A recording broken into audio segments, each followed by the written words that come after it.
महिम जी के वरिष्ठ अधिकारियों के समक्ष राजभवन में हम लोगों ने अपने ज्ञापन को हम लोग सौंप कर आए हैं और ये उम्मीद करते हैं कि मां महिम जब इस ज्ञापन को देखेंगे, जब इस ज्ञापन को पढ़ेंगे, उसकी प्रतिलिपि आप सबके साथ अभी मैं साझा करूंगा। 2 पन्नों का ज्ञापन है जिसमें पूरे व्यापक तौर से हम लोगों ने हर विषय का जिक्र किया है। रातों रात आप पूरी प्रणाली में आप फेरबदल कर देते हैं और कहीं अगर ये पेंशन को कम करने के भाव से की गई है तो ये भी बहुत गलत है।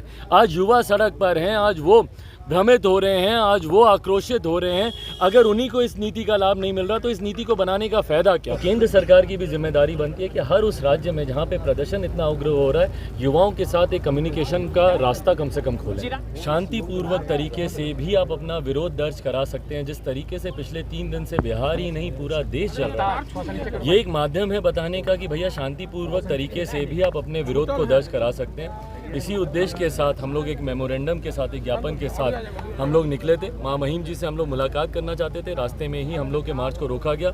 हम लोगों ने बिना पुलिस वालों से कोई बहस या किसी भी तरीके के वाद विवाद में हम लोग पढ़ना ही नहीं चाहते थे, क्योंकि हम उनकी भी मनोस्थिति समझ रहे हैं। पिछले 3 दिन से वो बिहार को संभालने का ये लोग प्रयास कर रहे हैं, उसमें उनकी कठिनाई हम लोग बढ़ाई, ये हम लोग नहीं चाहते थे। जहाँ उन्होंने रोका हम रुके। उन्होंने हमें विश्वास दिलाया कि मां महिम जी से आपकी मुलाकात होगी। पहले 5, फिर 6, फिर 11 सदस्यीय प्रतिनिधिमंडल का उन्होंने आग्रह किया। उनके साथ हम लोग आए। बहरहाल मां महिम जी से तो प्रशासन के लोग हम लोग की मुलाकात नहीं करा पाए, पर मां महिम जी के वरिष्ठ अधिकारियों के समक्ष राजभवन में हम लोगों ने अपने ज्ञापन को हम लोग सौंप कर आए हैं। उसमें प्रमुखता से वो आपके साथ साझा भी किया जाएगा। मैं सोशल मीडिया अपने प्लेटफॉर्म से भी इसको डालूंगा। उनके उस ज्ञापन में प्रमुखता से व्यापक तौर पर हर विषय का हम लोगों ने जिक्र किया है कि क्यों हम लोग चाहते हैं कि भैया इस अग्निपथ जो ये नीति बनी है इसको क्यों वापस लिया जाए, क्या इसमें लूप होल्स हैं, वो तमाम विषयों का जिक्र हम लोगों ने किया। मैं उम्मीद करता हूँ कि मां महिम जी के माध्यम से केंद्र सरकार और आदरणीय मां महिम राष्ट्रपति जी के समक्ष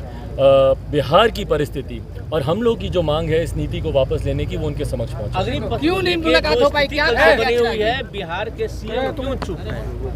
भाई ये तो मुख्यमंत्री जी खुद बताएंगे। आज बिहार जल रहा है, उनकी खामोशी का कारण क्या है। और पिछले 3 दिन से बिहार जल रहा है।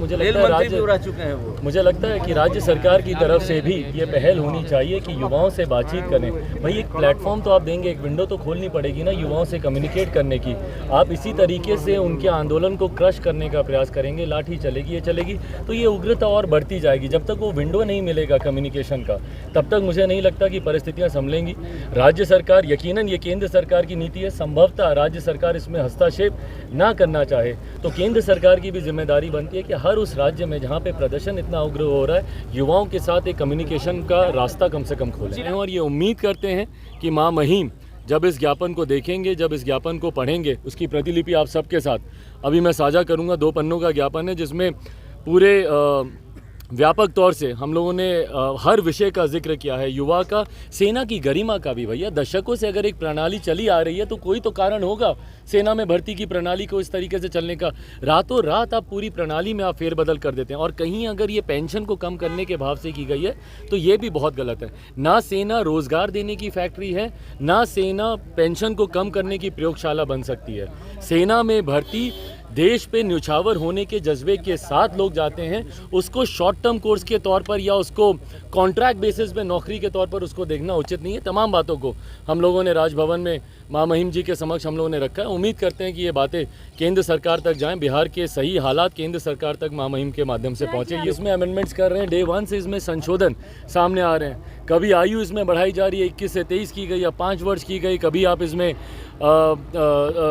केंद्रीय सुरक्षा बल में आप 10% का आप आरक्षण दे रहे हैं। तो कहीं ना कहीं दर्शाता है कि इस नीति को जितने ठोस रूप से बनना चाहिए नहीं बन पाई। और यही हम लोग की भी नाराज़गी थी कि भैया जितने स्टेक होल्डर्स हैं उसको तो आप इन्वॉल्व कीजिए।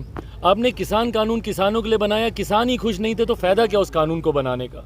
आज आप युवाओं के लिए ये नीति लेकर आए हैं, अगर युवा ही खुश नहीं है तो क्या फ़ायदा इस नीति का।